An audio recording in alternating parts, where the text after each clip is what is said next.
আসসালামু আলাইকুম।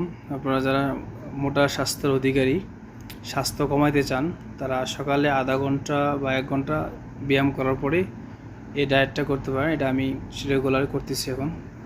আমি একটু ওয়েট বেশি, আমার এটা ওয়েট কমানোর জন্য আমি মোটামুটি 15 কেজির মতো ওয়েট লস করবো নিয়ত করছি।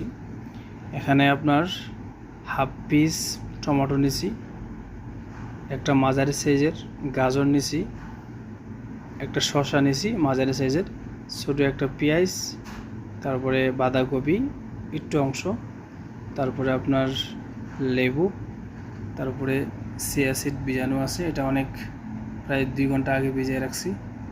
তারপরে আপনার এক্সট্রা ভার্জিন অলিভ অয়েল, এটা এক্সট্রা ভার্জিন অলিভ অয়েল আছে। এগুলো মিক্স করে খেতে পারেন ইনশাল্লাহ। আপনার সকালে যখন এটা খাবেন, আপনার মোটামুটি দুপুরের খাবার আগ পর্যন্ত আপনার ক্ষুধা লাগবে না। খাবারগুলো অনেক আপনার হেলদি, আপনারা খেতে পারেন। যারা ডায়েট মেনটেন করতে চান, স্বাস্থ্য কমাতে চান, আমি ইনশাল্লাহ অনেক বেনিফিট পাইতেছি। আসসালামু আলাইকুম।